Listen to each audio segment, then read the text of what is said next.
People carry laptops and iPads for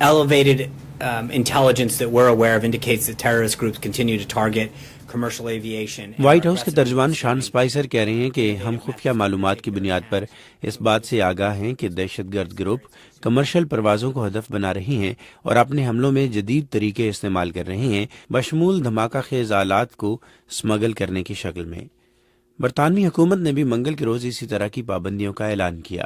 مسافروں کو پہلے ہی ہوائی اڈوں پر سخت سیکیورٹی سے گزرنا پڑتا ہے اور بعض لوگ کہتے ہیں کہ یہ اضافی سیکیورٹی اقدامات غیر ضروری ہیں۔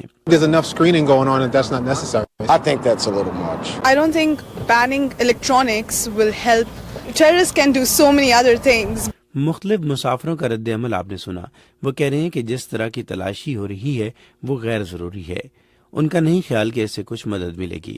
دہشت گرد بہت سے دیگر طریقے ان کے بقول اختیار کر سکتے ہیں، لیکن سیکیورٹی امور کے ماہرین کا کہنا ہے کہ برقی آلات کو جہاز کے کیبن میں نہ لانے دینا ایک دانش مندانہ فیصلہ ہے۔ ڈینیل گارشیز اٹلانٹک کارپوریشن میں سیکیورٹی امور سے وابستہ تجزیہ کار ہیں۔ اسکائپ پر وائس آف امریکہ کے ساتھ گفتگو کرتے ہوئے انہوں نے کہا، is that what we're essentially seeing is that by putting the equipment into the hold of the plane, we are separating. یہ بڑی اہم چیز ہم دیکھ رہے ہیں کہ برقی آلات کو سامان کے حصے میں رکھوا کر دراصل ان آلات کو ان افراد سے الگ کیا جا رہا ہے جو اس کو دھماکے کے لیے استعمال کر سکتے ہیں۔ گارسٹین نے کہا کہ اگر ممکنہ دہشت گرد ان ایئر لائنز کا رخ کریں جو ان آلات کو کیبن میں لانے پر پابندی نہیں لگاتی، تو پھر مزید ملکوں کو بھی اس جیسے اقدامات کرنے کی ضرورت ہوگی۔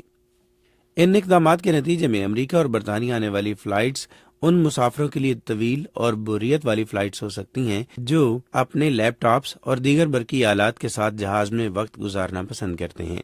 اسد حسن، وائس آف امریکہ، واشنگٹن۔ امریکی وزیر خارجہ کو ان کے اس فیصلے پر سخت تنقید کا سامنا ہے کہ وہ آئندہ ماہ برسلز میں ہونے والے نیٹو وزرائے خارجہ کے اجلاس میں شرکت نہیں کریں گے اور وہ اپریل میں دیر گئے روس کا دورہ کریں گے۔ محکمہ خارجہ کے قائم مقام ترجمان مارک ٹونر نے منگل کے روز ایک بریفنگ کے دوران اخباری نمائندوں کو بتایا تھا کہ ٹلرسن پہلے سے طے شدہ مصروفیات کے باعث نیٹو کے اجلاس میں شرکت نہیں کر سکیں گے۔ رائٹرز خبر رساں ادارے نے منگل کے روز خبر دی کہ نیٹو کے 28 ارکان کے اجلاس میں شریک ہونے کے بجائے ٹلرسن 6 اور 7 اپریل کو صدر ڈونلڈ ٹرمپ اور ان کے چینی ہم منصب شی جن پنگ کے درمیان فلوریڈا میں ٹرمپ کے مارا-لاگو میں ہونے والی ملاقات میں موجود ہوں گے۔ ٹونر کا کہنا تھا کہ قائم مقام وزیر خارجہ اور سابق سیکریٹری ٹام شینن نیٹو اجلاس میں امریکہ کی نمائندگی کریں گے۔ امریکی سپریم کورٹ کے لیے نامزد جج نیل گورسچ پر بدھ کے روز سینٹ پینل کی جانب سے براہ راست جرح کم از کم ایک اور دن جاری رہے گی اور جمعرات کے روز فیصلہ کیا جائے گا کہ ان کی توثیق کا معاملہ مکمل سینٹ کے روبرو پیش کیا جائے یا نہیں۔ گورسچ نے منگل کے روز سینٹ کی جوڈیشری کمیٹی کے سامنے سماعت کے دوران کہا کہ ٹرمپ انتظامیہ کے کسی عہدیدار نے ان پر کوئی دباؤ نہیں ڈالا کہ وہ سپریم کورٹ میں پیش کیے جانے والے متنازعہ اہم امور پر اپنی رائے دینے کے طریقہ کار کا وعدہ کریں۔ انہوں نے کہا کہ ان کے لیے پارٹی کے حق یا مخالفت میں ووٹ دینے کے لیے کوئی مشکل نہیں ہے۔ گورسچ کی نامزدگی کے لیے توثیق کی سماعت کے دوران قانون سازوں نے خاص طور پر ڈیموکریٹک ارکان نے ان پر انتخابی مہم کے دوران ٹرمپ کے متنازع دعووں پر سخت سوالات کیے۔ وائٹ ہاؤس کی جانب سے سن 2018 کے مالی سال کے بجٹ کا تفصیلی خاکہ جاری کر دیا گیا ہے، جس میں محکمہ خارجہ دیگر ممالک کو دی جانے والی امداد اور اقوام متحدہ جیسے بین الاقوامی اداروں کو عطیے کے طور پر فراہم کی جانے والی رقوم میں 28% تک کمی تجویز کی گئی ہے۔ امریکہ کے آئندہ مالی سال میں مجوزہ کمی سے کیا امریکہ کی طرف سے پاکستانی امداد میں کمی واقع ہوگی اور اگر ہوگی تو کس مد میں ہوگی، یہ تاحال واضح نہیں ہے۔ پاکستان کے لیے امریکی امداد میں مجوزہ کٹوتی پر تجزیہ کاروں کا ملا جلا رد عمل سامنے آیا ہے۔ بعض کا خیال ہے کہ عسکری تعاون کی مدد میں فراہم کی جانے والی امداد کو نہیں چھیڑا جائے گا اور مجوزہ کٹوتی معاشی ترقی کے شعبوں کی مد میں فراہم کی جانے والی امداد میں ہوگی، لیکن کچھ مبصرین کہتے ہیں کہ ممکنہ کٹوتی کی صورت میں پاکستان کو دفاع کے شعبے میں فراہم کی جانے والی امداد بھی متاثر ہوگی۔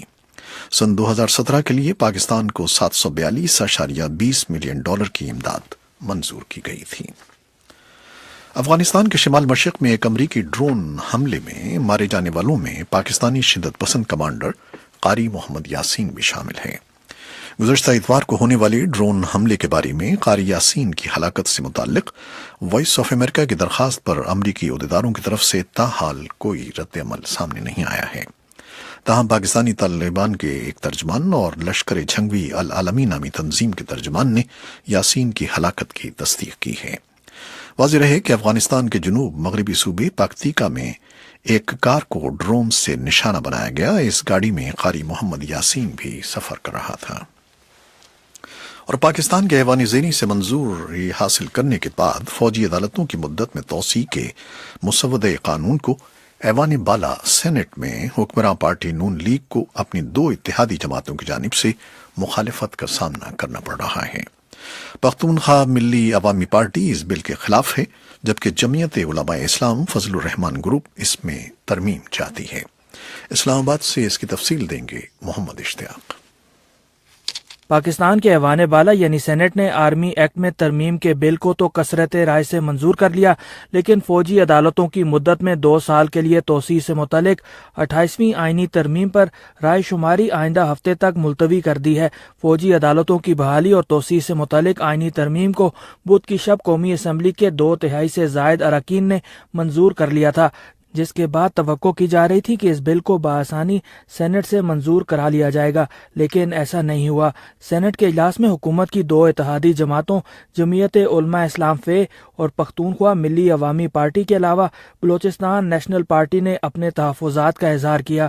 جمعیت علماء اسلام فے کے سینیٹر عطاء الرحمان نے وائس آف امریکہ سے گفتگو میں کہا کہ ان کی جماعت یہ سمجھتی ہے کہ اسلام کے نام پر دہشت گردی ایسی اصلاحات قانون کا حصہ نہیں ہونی چاہیے۔ تو ہم نے پھر درخواست کی کہ اس چیز کو نکال دیا جائے اور ایک دہشت گردی کہا جائے، پھر اس میں جو بھی ہے، اگر کوئی مذہبی جماعت یا مذہبی لوگ اس طرح کی دہشت گردی کرتے ہیں، ہم ان کا نہ حمایت کرتے ہیں بلکہ ہم نے تو ان کی مخالفت ببانگ دہل کی ہے، لیکن بجائے اس کے کہ اس الفاظ کو نکالا جاتا، ایک مرتبہ پھر یہ کہا گیا کہ اسلام اور مذہب کے نام کو جو مس یوز کرتے ہیں، تو یہ تو جیسے آدمی بارش سے بھاگے اور پرنالے کے نیچے کھڑا ہو جائے۔ انسانی حقوق کی تنظیموں کی مخالفت کے باوجود پیر کو قومی اسمبلی کے 255 اراکین نے فوجی عدالتوں کی بحالی اور توسیع سے متعلق مسودہ قانون کی منظوری دی تھی، جبکہ 4 اراکین نے مخالفت کی۔ حقوق انسانی کی تنظیم human rights commission of Pakistan کی چیئرپرسن زہرہ یوسف نے وائس آف امریکہ سے گفتگو میں کہا کہ ضروری ہے کہ ملک میں سویلین عدالتی نظام کو مؤثر بنایا جائے۔ جی، ہم لوگوں نے اس وقت سے جس وقت پہلی دفعہ ملٹری کوڈز اور آرمی ایکٹ میں ترمیم آئی تھی، اس وقت سے ہم اس کی مخالفت کر رہے ہیں، اور اسی بنیاد پہ کہ اس سے جو ایک پرنسپلز ہیں انصاف کے، وہ پورے نہیں ہوتے ہیں، اس کے جو تقاضے ہیں پورے نہیں ہوتے ہیں، اور ابھی بھی ہماری جو پوزیشن ہے وہ یہی ہے۔ افسوس یہ ہے کہ 2 سال حکومت نے گزارا اور جو کمٹمنٹ تھی کہ وہ ریفارمز لائیں گے جوڈیشل نظام میں، اس طرف کچھ انہوں نے نہیں توجہ دی۔ تاہم حکومت کا کہنا ہے کہ ملک کو غیر معمولی حالات کا سامنا ہے، جن سے نمٹنے کے لیے غیر معمولی اقدامات کی ضرورت ہے۔ فوجی عدالتوں میں توسیع سے متعلق ترمیمی بل میں اس مرتبہ یہ بھی تجویز کیا گیا ہے کہ کسی بھی ملزم کو گرفتاری کے 24 گھنٹوں کے اندر عدالت کے سامنے پیش کیا جائے گا، جبکہ ملزم کو یہ بتانا بھی ضروری ہوگا کہ اسے کس الزام میں گرفتار کیا جا رہا ہے۔ اس کے علاوہ ملزم اپنی مرضی کے وکیل کی خدمات بھی حاصل کر سکے گا۔ پشاور میں دسمبر 2014 میں آرمی پبلک اسکول پر دہشت گردوں کے مہلک حملے کے بعد ملک میں 2 سال کی مدت کے لیے فوجی عدالتوں کے قیام کے لیے آئینی ترمیم منظور کی گئی تھی، جس کے بعد جنوری 2015 میں قائم کی گئی فوجی عدالتوں کی 2 سالہ مدت رواں سال 7 جنوری کو ختم ہو گئی تھی۔ اس کے بعد سے ان عدالتوں میں توسیع کے لیے حکومت نے سیاسی جماعتوں سے مشاورت شروع کر دی۔ حکومت کا موقف رہا ہے کہ وہ فوجی عدالتوں میں توسیع سے متعلق آئین میں ترمیم کی منظوری اتفاق رائے سے چاہتی ہے، تاکہ یہ واضح پیغام دیا جا سکے کہ دہشت گردی کے خلاف تمام سیاسی جماعتیں متحد ہیں۔ محمد اشتیاق، وائس آف امریکہ، اسلام آباد۔ شام کے شہر رقہ میں ایک اسکول کے نزدیک ایک فضائی حملے میں بدھ کے روز کم از کم 33 افراد ہلاک ہو گئے ہیں۔ شام کے انسانی حقوق پر نظر رکھنے والی ایک تنظیم نے بتایا کہ یہ فضائی حملہ جو خیال ہے کہ امریکی قیادت والے اتحاد نے کیا ہے، دارالحکومت المنصورہ کے باہر منگل کے روز کیا گیا، اور یہ اسکول شام کی جنگ سے بھاگ کر آنے والے بے گھر لوگوں کے لیے پناہ گاہ کے طور پر کام کر رہا تھا۔ امریکی سینٹرل کمانڈ نے بدھ کے روز وائس آف امریکہ کو بتایا کہ ان کے پاس مبصر تنظیم کے اس دعوے کا ثبوت نہیں ہے، لیکن وہ تحقیقات کر رہی ہے۔ رقہ داعش کا حقیقی دارالحکومت ہے اور اس کی مخالف فورسز کا اس شہر پر قبضہ حاصل کرنا ایک مرکزی ہدف ہے۔ امریکی قیادت والے اتحاد نے، جن میں 1 درجن سے زیادہ ملک شامل ہیں، حالیہ دنوں میں داعش کے خلاف رقہ میں متعدد فضائی حملے کیے ہیں۔ اتحاد کے حساب سے ہفتے، اتوار اور پیر کو روزانہ تقریباً 20 حملے کیے گئے ہیں۔ تو یہ تو وہ خبریں اور رپورٹیں تھیں جو ہم نے فیس بک لائیو پر آپ کے لیے پیش کی، لیکن ویب سائٹ پر اور ریڈیو پر ہماری یہ نشریات ابھی جاری ہیں، تو ہمارے ساتھ رہیے گا اور فیس بک لائیو سے ہمیں اجازت دیجیے۔ اللہ حافظ۔